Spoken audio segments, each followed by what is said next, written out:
ये कहानी है रामपुर नामक एक गांव की, जहां पर दो माँ बेटी रहा करती थी।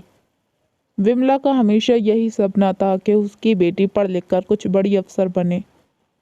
वो हमेशा चाहती थी कि मेरी बेटी इस गरीबी की जिंदगी को अब आगे ना सहे।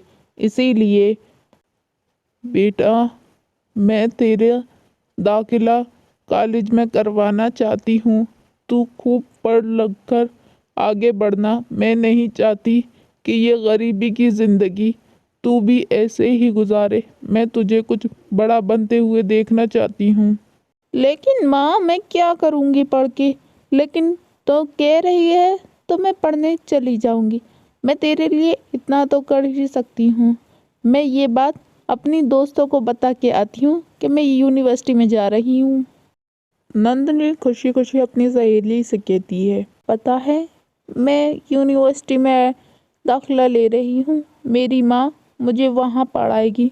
देखना, मैं पढ़ लिख के बहुत बड़ी अफसर बनूंगी और इस गांव को दोबारा न आके देखूंगी। मैंने यहाँ जो दिन सहे वो अब न सहने पड़ेंगे। देखना, मैं एक काबिल इंसान बन के दिखाऊंगी।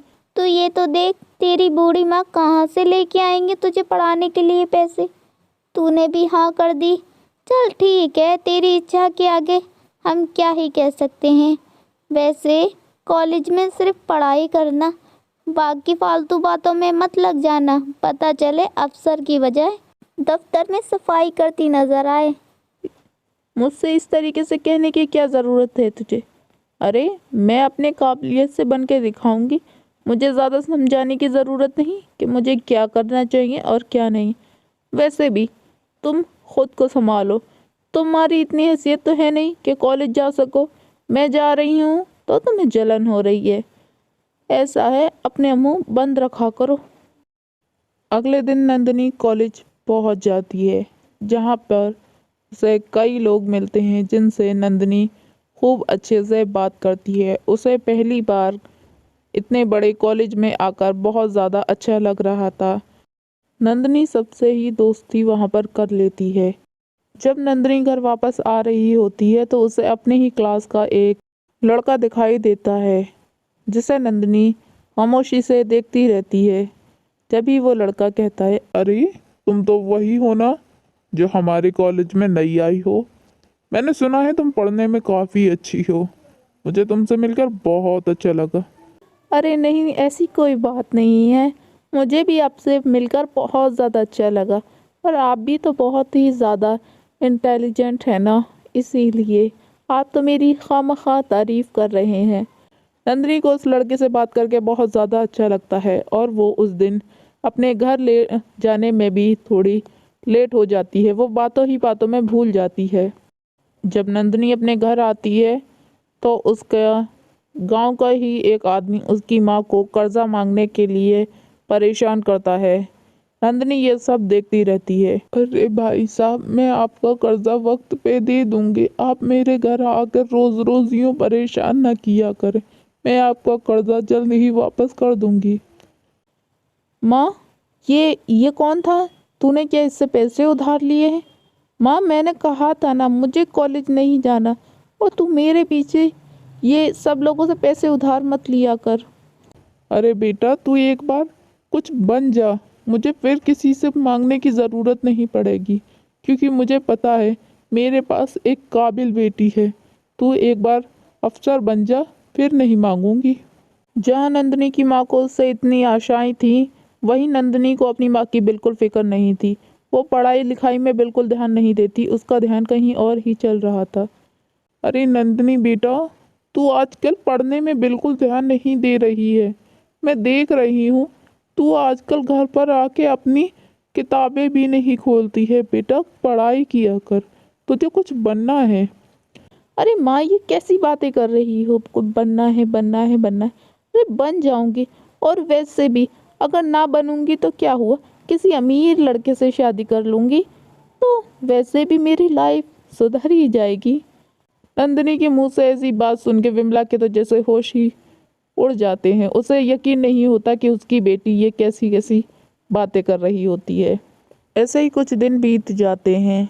एक दिन प्रीति आखिर नंदिनी को हुआ क्या है? आजकल वो मेरे साथ में स्टडी करने के लिए भी नहीं आती। शायद मुझसे नाराज़ है, लेकिन वो तो सारा दिन अपना विवेक के साथ बिता देती है।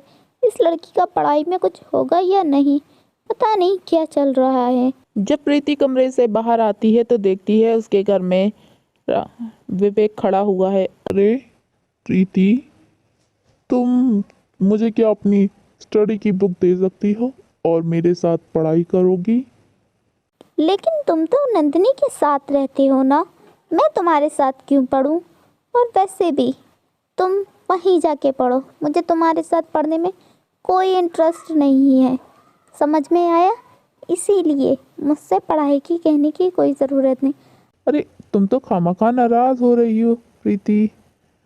मैं तो बस उस नंदिनी के साथ टाइम पास कर रहा हूँ। भला उसका और मेरा स्टेटस बहुत ही अलग अलग है, क्या तुम्हें पता नहीं? जिधर विवेक नंदिनी के लिए ऐसी सोच रखता था, लेकिन इधर नंदिनी विवेक की खातिर अपने घर पर अक्सर अपनी माँ से उलझी उलझी बातें करती रहती। उसकी माँ भी नहीं समझ पा रही थी कि आखिर नंदिनी को हुआ क्या है। ना तो वो पढ़ाई में रहती और न किसी काम में। अक्सर अपनी माँ से झगड़ती रहती, कभी किसी बात पर तो कभी किसी बात पर। ऐसे ही कुछ दिन बीत जाते हैं और नंदिनी के एग्ज़ाम ख़त्म होने के बाद में रिज़ल्ट के लिए जब नंदिनी अपनी यूनिवर्सिटी में पहुंचती है। अरे विवेक और प्रीति, तुम दोनों से मिलकर बहुत अच्छा लगा। आज कई दिनों की छुट्टी के बाद मैं यूनिवर्सिटी आई हूँ और मैं अपना रिज़ल्ट भी देखने आई हूँ। आई एम श्योर मैं पक्का पास हुई होंगी। नंदिनी, ऐसा ऐसा कुछ भी नहीं है। दरअसल तुम फेल हो चुकी हो। प्रीति की ऐसी बात सुनकर नंदिनी को थोड़ा अजीब तो लगता है, लेकिन उसे फिर भी कोई ख़ास फर्क नहीं पड़ता कि वो इस साल फेल हो चुकी है। लेकिन जब नंदिनी यूनिवर्सिटी से वापस आती है तो देखती है कि प्रीति और विवेक खूब हंस हंस के बातें कर रहे होते हैं, जिसे देखकर नंदिनी को बिल्कुल अच्छा नहीं लगता और वो फ़ौरन जाकर विवेक से बात करती है। विवेक, ये क्या था? तुम प्रीति से इस तरीके से कैसे बात कर सकते हो? तुम तो मुझसे प्यार करते हो ना, और तुम्हें कोई हक नहीं है किसी भी ऐसी वैसी लड़की से बात करने की। ऐसी वैसी लड़की? अरे ऐसी वैसी लड़की तो तुम हो। और तुम्हें क्या लगता है मैं तुमसे प्यार करता हूँ? हरगिज नहीं। मैं ऐसी लड़की से बिल्कुल प्यार नहीं कर सकता जो बिल्कुल फेल आई हो। मैं करता अगर नंदिनी तुम किसी रईस बाप की औलाद होती, जिससे मुझे कुछ अच्छा खासा रकम भी मिल जाता। लेकिन तुमसे प्यार करके कोई फ़ायदा नहीं, और मैं इतना बेवकूफ़ नहीं जो तुम जैसी लड़की को प्यार करूं। विवेक ऐसा बोलकर वहाँ से चला जाता है। नंदिनी तो जैसे एकदम सत खड़ी रह जाती है। उसे समझ ही नहीं आ रहा था कि आखिर उसके साथ ये हुआ क्या है। नंदिनी फौरन अपने घर के लिए निकलती है। नंदिनी अपने घर में आ जाती है। अरे बेटा, आज तो तेरा रिजल्ट आने वाला था ना। तू पास तो हो गई ना बेटा। मुझे यकीन है तू पक्का पास हुई होगी, क्योंकि मेरी बेटी बहुत ज़्यादा काबिल है। मैंने इतनी मेहनत से जो पढ़ाया है। माँ मैं फेल हो चुकी हूँ। मैंने तेरे सारे अरमानों पर पानी फेर दिया। मैं बहुत शर्मिंदा हूँ माँ। मैं एक काबिल अफसर ना बन सकी माँ। मेरी लापरवाही की वजह से मैं बुरी तरीके से फेल हो गई हूँ। मैं तेरा सपना पूरा ना कर सकी, ये मेरी ही वजह से हुआ है। मैं ही गलत कामों में लग गई। फिर नंदिनी अपनी माँ को शुरू से आखिर तक की सारी बातें बताती है कि कैसे कैसे वो राकेश से मिली और उसके प्यार में पड़ी। उसकी वजह से उसका पढ़ाई में बिल्कुल मन ना रहा। लेकिन इस बात पर विमला को बहुत ही ज़्यादा दुख होता है, क्योंकि वो अपनी बेटी से बहुत ही ज़्यादा सपने सजाई बैठी थी। फिर भी वो क्या कर सकती थी, उसकी बेटी का दिल टूटा था। अरे कोई बात नहीं बेटा, तू फेल हो गई तो क्या हुआ। मुझे यकीन है अब तेरे समझ में आ गया बेटा। इसको अपने लिए एक सीख समझना बेटा, कि यूं ही नहीं काबिल बन सकते। बेटा, एक आम इंसान को अपने लिए खुशियां तलाशनी पड़ती हैं, लेकिन एक काबिल इंसान के पास खुशियां खुद चल के आती हैं। काश ये बात तू पहले समझ गई होती तो आज तू इतनी ज़्यादा दुखी ना होती। लेकिन तू फिक्र मत कर, मैं तेरे साथ हूँ। हर रोज़ ऐसी ही इंटरेस्टिंग कहानी देखने के लिए चैनल को सब्सक्राइब करें और बेल आइकन दबाना ना भूलें, जिससे हर रोज़ हम आपके लिए नई नई कहानियाँ लाते रहें।